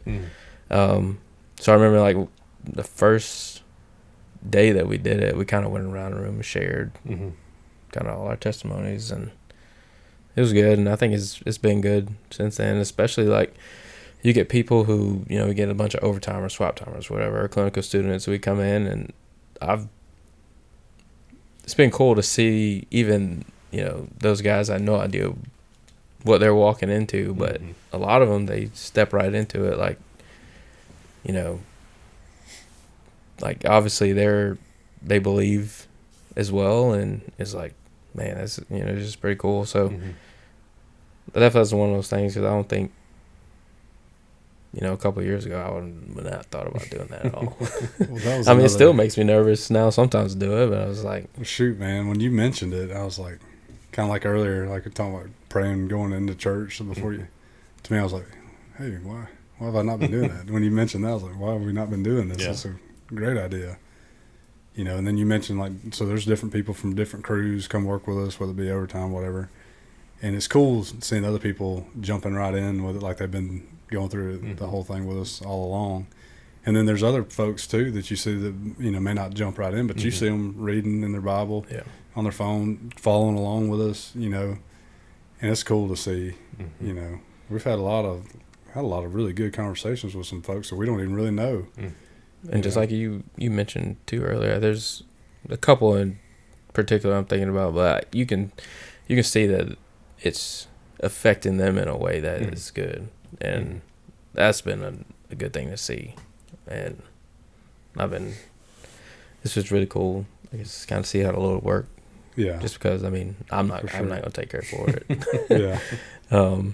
But this is one of those things that hopefully I can kind of do what He's called us to do, kind of just share His word and just kind of let Him take it from there. Yeah, that's right. Giving Him the opportunity to do what He does. Yeah. And that's a cool thing about that is He can use us all the time for stuff like that. He doesn't really need us, but No. it's cool that He will use us, for stuff like that to help each other, to reach other people. It's pretty cool, for sure. I think it was a couple of days after that episode, we got a message, like agency-wide message, from one of the guys saying that that our chaplain was, because we kind of had like a new chaplain, like, I guess, sworn in. I don't know, I guess, with the new sheriff, but that he was actually gonna that there was a Bible study coming up that he was putting on, and so I don't know, like God's on the move. I think for sure, like 100%. in our service and in first responding for sure. But yeah, and to kind of answer your question, I'll answer it too. But here, like recently over the past few years, just kind of diving more into scripture, and I mean that's really been the biggest thing that's helped me grow in my faith. But more, I guess deeper than that or more than that, like you kind of said it earlier, Tristen, about like you kind of like growing up, you had this not philosophy, like theology, I guess, that was taught about like, you believe in God, believe in Jesus, like accept him into your heart, like everything's gonna be sunshine and rainbows, like so definitely like that was me growing up, and what was taught to me a lot of times, I feel like, or at least that's how I perceived it, like that's how I received it. Yeah. And so just getting away from that, like trying to, like I said, get in the word more and study it more, and just diving into that truth of that's not what it's about. And just recognizing that, like, yes, there are trial, we're guaranteed to go through those hard times, and we're guaranteed to go through sacrifice, and struggles, but like Christ did it first. Yep.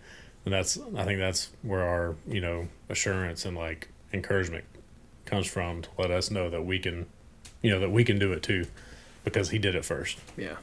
And just, yeah, I mean, it's kind of been a long, like, I mean, it's still a process. Yeah. Like we don't ever, we're not going to achieve that like perfection. And so, but yeah, there's been like steps along the way too. Like we had a scare in the hospital with our youngest, our baby girl. And man, it was just like, it's so crazy to think about now, but it was like we were in that moment of like, okay, God, like even if it doesn't work out, like even if we lose her, you're still good, Yeah. And but yeah, I mean, it was just like that surrender that had to come, Yeah. and that was kind of like one of the biggest, I guess, steps in my faith journey so far that I've had to take, like, for sure, because there was that moment of uncertainty if we were gonna have her or not, and so, but thankfully it did work out, and she's here with us, but Almost a year old. yeah, that's right. 1 month from now, be a year old. But yeah, it was like when we were in the hospital, we had obviously so many times that we were praying, just together, as husband and wife over our girl. But like, we definitely had those prayers of like, I can't remember the scripture reference, but it was that moment of like, Lord, we believe, help our unbelief, so that was, I hope that answered your question. It does. But It yeah, does. so we do, you got anything?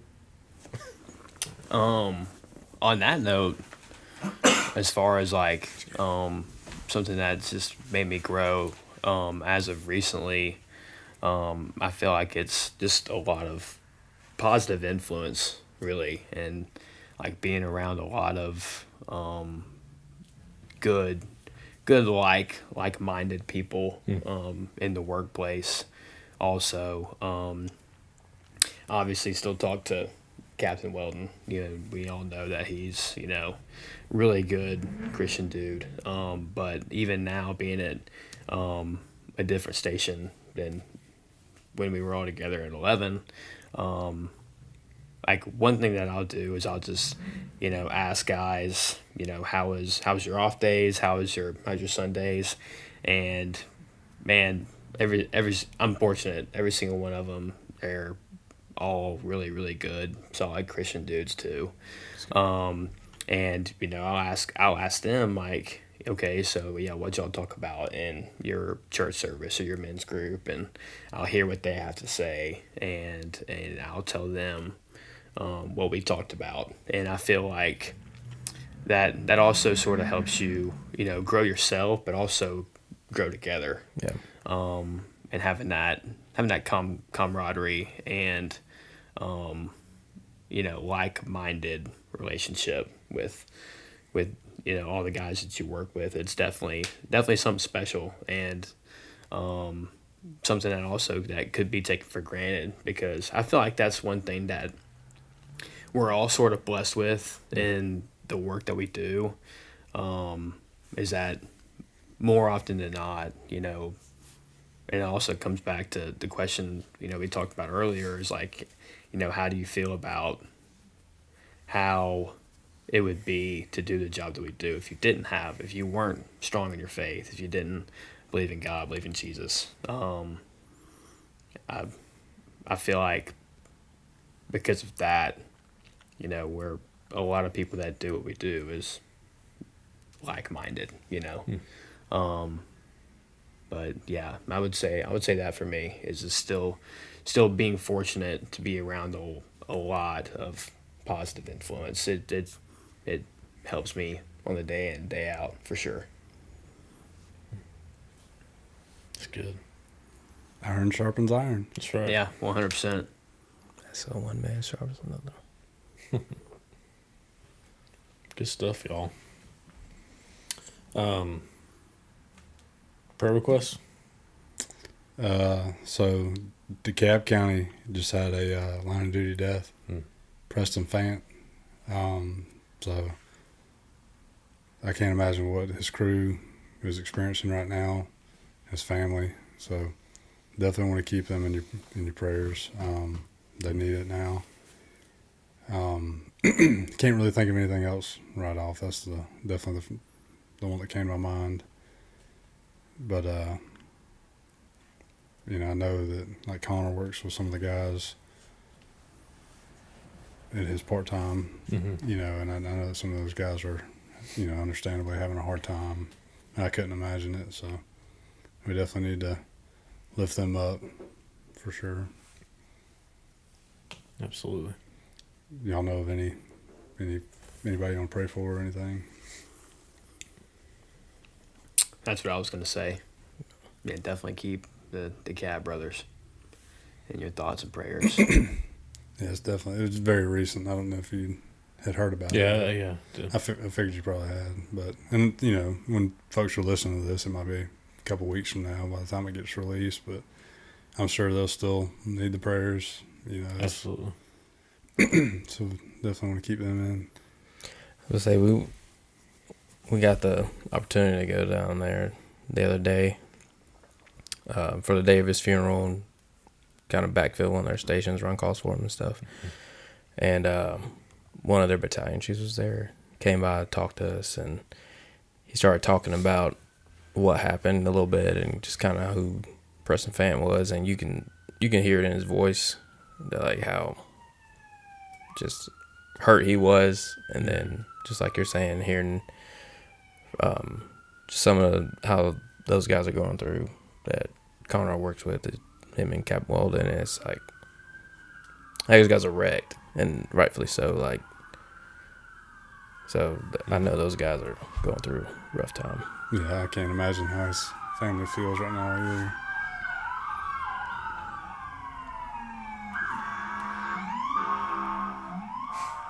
Go get them, brothers. That's a lot. Maybe we should. You held them in. So what, during the prayer this time? Kara went header hunting the other day. She was leaving the gym and she goes, "Hey, you see all that smoke in Monroe?" I'm like, "No." I look up. I'm like, "Yeah, I do now." I was like, "No kidding." She's like, "I'm gonna go see what it is." I'm like, "Yeah, go tell me." So she went looking. Heck yeah. It was like a car shop over here burning. Oh, yeah, I saw that. I mean, I saw the news on that. I was proud. Going header hunting. She saw a good one. I heard that was a pretty impressive header.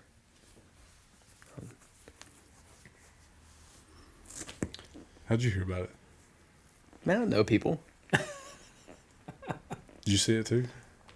Nah. Oh, I figured you'd be out here chasing it down too. Yeah, from Oglethorpe to Monroe. He has before. I'm not. Yeah. Passing through town, having to see it. Titan. Yeah. Oh, if I see something, I'm gonna go check it out. But We've done it before together. yeah, Remember we down have there in Macon? Macon. Yeah. We were going on a hunting You trip. could probably just drive through Macon at any point and see a header somewhere. Yeah. Good I was times. speaking of that, talking about prayer requests. I actually do have one. One of my buddies that actually works in Macon made a grab. Last night, maybe the night before, he burned his arms up a little bit. And he had to go to Augusta to have surgery for his burns, and just keep him in mind. Surgery's done. He's good, but he unfortunately he did get pretty burnt up on his hands. So just keep him and his family in y'all's prayers for sure. Hopefully he recovers fast. Is this the same fellow you thought was on that fire? Yeah, Okay. yeah. I thought He's it a- might be. He's a good fireman, man. He's solid, really good dude too. So yeah, just keep him in y'all's prayers. Absolutely. Did y'all see about that church in Michigan? Yes. Oh yeah, I did. Briefly I read something about it. I just saw like the picture of it on fire, but I didn't know like what Somebody else went in there and happened. shot it up, didn't they? And then set it on fire. Oh my gosh! Yeah. I'm not here about That's that. what it seemed like anyway. Yeah, I'm pretty sure multiple people got shot. Somebody was killed, Dang. and then they set it on fire. I don't know any of the back. That's all I know. Yeah, yeah, Recent, like today, or yeah. It was pretty recent. Pretty- I mean, the last couple I saw days, the at I saw the least. post this morning. I think. I haven't read like an article about it Yeah. or anything, but it was very brief Yeah. what I saw. So I don't know what. I think I want to say one of the fatalities was the whoever was shooting or whatever. I think police ended up. Mhm. I can't remember. You said where'd you say it was? Michigan, I think. Yeah, that's got to be the one I'd read a little bit about. I was actually planning on looking into it and seeing. I just hadn't gotten around to it yet. Man, that's terrible, man. What? I hate hearing stuff like that. But absolutely, we're praying for those folks affected by that. For sure. Sure. You got any folks you know or anything? A little,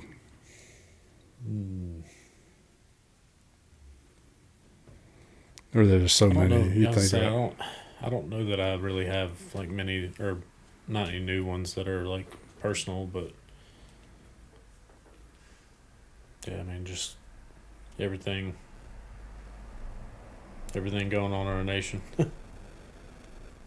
yeah, a lot of people in need. Definitely wants to keep praying for the King family too. I know. Yeah, for sure. I always feel like there's so many more that I'm leaving out.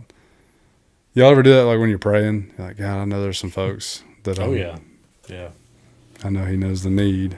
Yeah. But sometimes there's folks I want to pray for, and I don't think about. I love how Scotty keeps a list of it, man. And you start referencing that. Crack does. one eye open. He does such a good job keeping up with those. He does, man. But anyway, so But Well, shoot. you want to pray? I You want me to can pray? absolutely. I sure will. First of all, I want to thank you boys for coming, man. That's right. Can't thank you enough. I know it's getting late, and I know y'all got a good ride home, and we got to work tomorrow. But I appreciate y'all taking the time to come, and I've thoroughly enjoyed being here with you. So I hope y'all have enjoyed it too. But Oh, yeah. Appreciate the invite. Thanks for having us. absolutely, can't thank you enough. Yeah, it was great meeting you both and spending some time with you guys for sure. You too. Thank you. It was a good time. Yeah. Absolutely. Cool. Well, I'll pray and we can wrap this thing up. Heavenly Father, thank you so much for this day. Thank you for this group of guys. Thank you for the opportunity to get together and to talk about you and to share stories that hopefully will bring somebody closer to you. And God, Lord, just be with anybody that needs you. I know that we just mentioned so many prayer requests. Please continue to be with the Fant family, his brothers, and the fire service, and just help them as they mourn his loss. Lord, just wrap them in comfort and peace. Just provide them with the peace that only you can provide, and just help them through this difficult time. Help them to support each other during this difficult time. Lord, continue to be with the King family. I know that they're still going through a difficult time. And God, the families and friends of the people affected by the tragedy up in Michigan. I know there's so many folks that need you, and I know you know the need. But God, just be with those that need you and help them through this difficult time. Provide them with peace and comfort and healing. And Lord, just thank you again for this wonderful day. Thank you again for this group of guys, and thank you again for the opportunities you've given us. We're so truly blessed. Help us to be an example of your love to those around us. And Lord, just we want you to know that we love you. In Jesus' name we pray. Amen. Amen.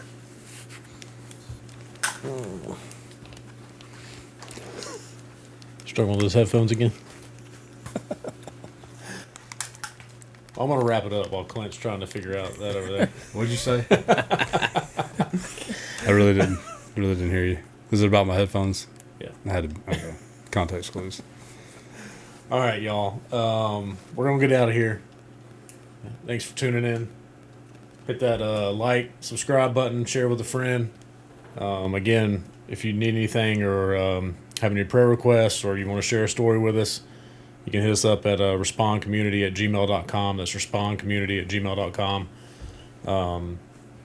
Facebook, Instagram. Give us a follow. Give us a like. But that's it. Gonna get out of here. Peace.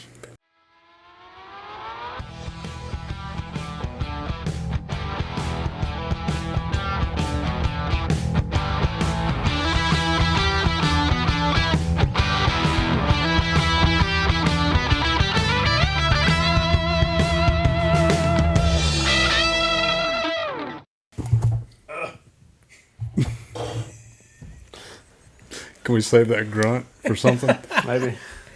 So we're- Probably. Now that okay. Good to go? Yeah. I think.